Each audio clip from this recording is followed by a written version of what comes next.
Welcome to About Writing. My name is Ben Cheever, and today we have Debra Borden, who's written an, I think, splendid novel called Lucky Me.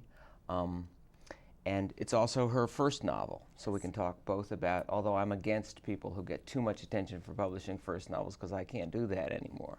But anyway, tell us how you came to write this novel and what it's been like. Well, first of all, I mean, it's been absolutely a remarkable blessing of a journey, and I know that I'm very atypical because Certainly are. a lot of people said to me right before I got the whole book deal and all, oh no, it's going to take you years, you haven't bled enough. Mm-hmm. So I definitely carry a little bit of guilt with me, but not enough not to do it. So the funny thing is I actually was writing a completely different novel when I started, and I was working as a clinical social worker, which was really starting to get a little bit too much of a stressful burnout situation. And I just thought, I had been thinking about this for a while, if I was ever going to do it, it was the time. When you say for a while, do you mean for a couple of years, or do you mean for a life? Well, I always say that when I was in first grade and the teacher handed out those sheets of paper and wrote, "Today is Monday" on the board, and I started that, I was hooked. And that was, the first sentence of my novel, "Today is Monday." Everybody else in the class, it was just another activity. But for me, it was transforming. So you must have been a big reader, a great reader. I was a huge reader. In fact, I was lucky because my mom took me to the library. Today you hear about it, read to your kids, take your kids.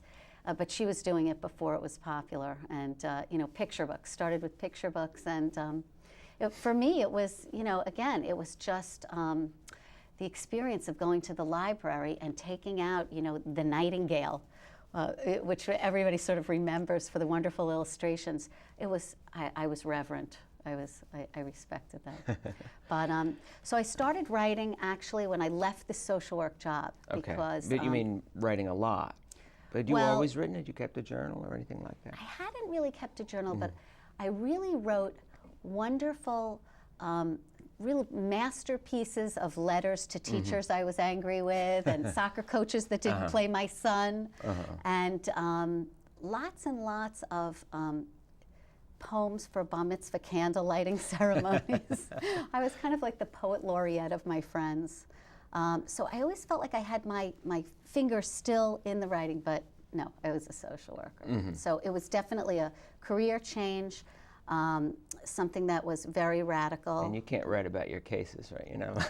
Oh my God. Yeah. One time that even when you go for another job and they like you to bring a writing sample, you have to make sure you get the heavy duty laundry marker and cross out anything that could possibly give an indication of the child. No, I had to actually destroy my computer when I left, like with a hammer, destroy the hard drives. So I started to write a completely different novel. Where I live in the suburbs of New Jersey, there was a lot of fuss about Mount Laurel. I don't know if you're familiar with that, but no, or I've forgotten. It's with real estate. They passed a law so that people could live in a town. The people that work in the town could also live in the town. So if you had like a very affluent town, it wasn't fair that all the people would have to work there. Right. There had to be affordable housing. And oh my God, this was like a hotbed in my town, and all kinds of Westchester too. Building and McMansions came into it. And I thought, wouldn't it be great to write this really seedy, crimey novel in the suburbs about houses and builders, and sort of bring in someone like myself, kind of like a soccer mom, midlife soccer mom, who stumbles onto a crime. And that was actually the first novel that I sat down to write. Unfortunately, while I was writing the novel, the main character, who was supposed to be solving this crime, just took on a life of her own and wanted to tell a different story. And she became the main character in Lucky Me. So that's what happened. So she has crises, but no crimes. In this, in Lucky Me, they're much more internal crises. Yeah. She's a little neurotic, and she invents crises, sometimes where they don't exist, but her mother gets very sick, and there's that wonderful thing you talk about, the sandwich generation. It is very much. It's about, the three women. Yeah. There's the daughter, the mom, and the grandmother. And what's the great, you say you feel like a piece of cheese between a piece of bread that's just out of the oven and the day old. Two slices of bread, one day old, one just fresh, or something like that. That's true. So anyway, I guess the question everyone asks about a first novel is, how is this different than your life? Because they assume, poor babies, that all you do is just put down what's happened in your life, and that would be a great novel. Well, all the good stuff is me. All the generous and all the bad stuff made it up. It's just made it up. So, That's a good answer. It does get asked a lot, so I had some time to prepare. Yeah. But in light of everything that's gone on lately with memoir versus fiction, when I first started out, it very easily could have been a memoir. And I chose, well, first of all, I wasn't that sure that it could become as good a novel as I think it has become, because I didn't have that much of that interesting of a life. The twists and turns, I think, helped make the novel. It's the action that makes a novel. Exactly. Or that makes most good novels, and there's a lot that goes on in this. There are the moral dilemmas, there are crises. Right. Looks like the daughter's gonna marry a terrible guy. Well, that's the thing. A lot of people gets sick. It looks like the character's gonna have an affair with this handsome but why would she cheat on that wonderful husband she's got? Well, that was the best part. I got to invent a perfect husband. Not that I don't have the perfect husband, I know, we all have the perfect spouse. The other thing is there are when you decide that it will not be my true story, and you know this as well, it frees you up to just write anything that might, all of a sudden, sound exciting or great. And thank God, because even with it being total fiction, and it says on the cover, a novel, I do have two people that are not speaking to me, so and they're convinced that it's them. So can you imagine if I had really put the relatives in? I just read a piece for Runner's World about, and I thought it was a great treat. I mentioned the names of two of the guys I regularly run with. That's the problem. And I put these, I thought, very flattering portraits of them in it. But then one of them said to me, well, you got that wrong, and the other one. And at the end, I said, we did well for a couple of old men, thinking primarily of myself. Oh my but he gosh. thought, oh, well, now you think I'm an old man. Yeah, 55, that's an old man, I think. I tell you, I did the same thing. I thought as a tribute, I would put in some names of friends and relatives, and I mixed it all up. I mean, my girlfriend's son, who may be 20, his name is on the 80-year-old grandfather, just as a tribute, and I won't be doing that again.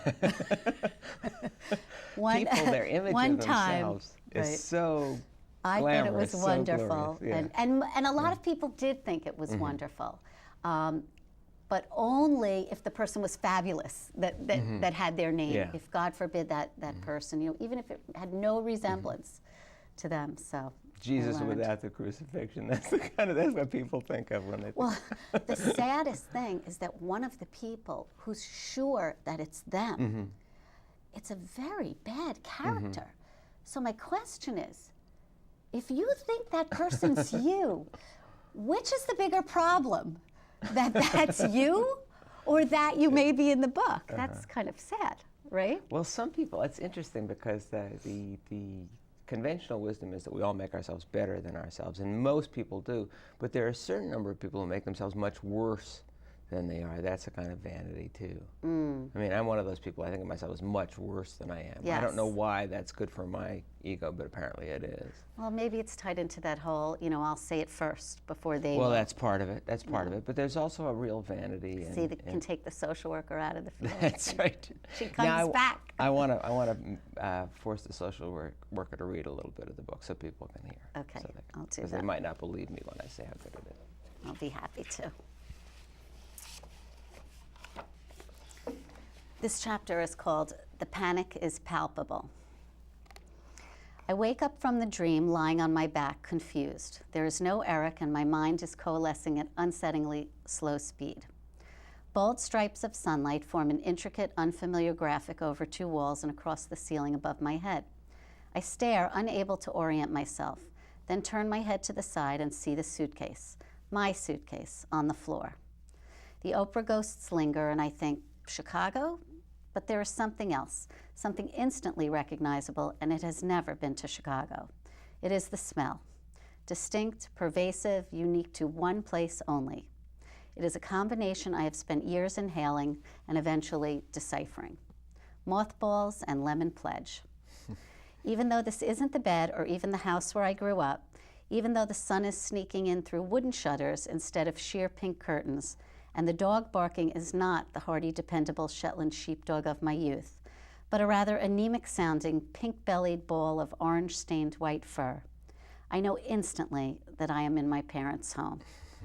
Mothballs and lemon pledge are my mother's signature smells, her staunchest allies against the evils of time and dullness. I stretch and sigh, uneasy. No wonder I had such an awful dream. I'll bet most people enjoy waking up in their parents' homes, that they feel cocooned and blissfully dependent, freed from the burdens of adulthood by a safe, sleep-inspired childhood déjà vu. I feel something else entirely. Obligation, duty. I know instantly that I am not 9 or 17, not safely cuddled in blankets of what's ahead or who knows, but firmly mired in middle age. In a few weeks, I will be 45, and this is another one of my obligatory semi-annual trips to Florida. 3 days of mother-daughter bonding centered on unnecessary shopping and forced fun. 3 days of pretending that my mother and I have the kind of close relationship that the ever-meticulous, astoundingly perfect Estelle Berman publicizes. Of at least one thing I am sure, there will be lunches. Lunches are sacred rites to my mother, the mainstay of her lifestyle, as evidenced by what happens when you suggest a late breakfast or an early dinner. No lunch? The panic is palpable. We usually plan early at breakfast. So, she begins, deliciously warming to the task, where shall we have lunch today? If you want to make my mother really happy, you have to name various places so she can overrule them. How about Marino's? It's gone down, the owner's having marital troubles.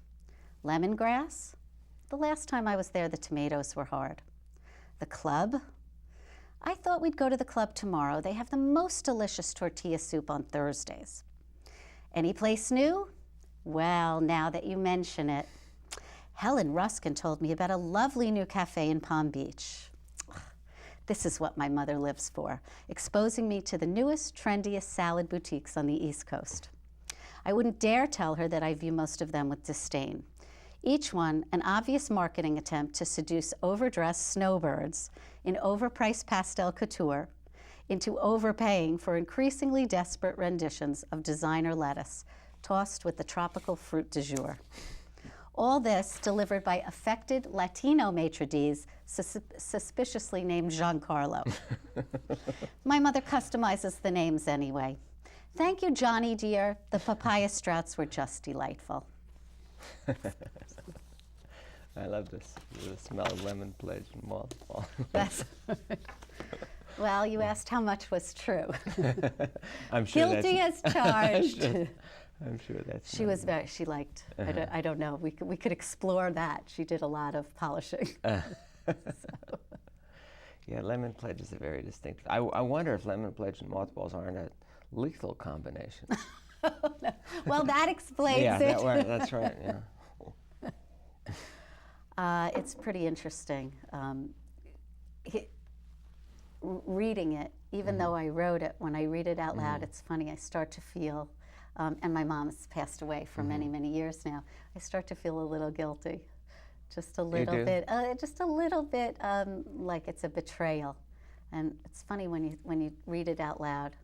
I've never read that section before, so I start to feel bad. Is she floating around the room, do you suppose? Well, she may be. I know that when I get on an airplane, we definitely have conversations, my mother and I, on takeoff.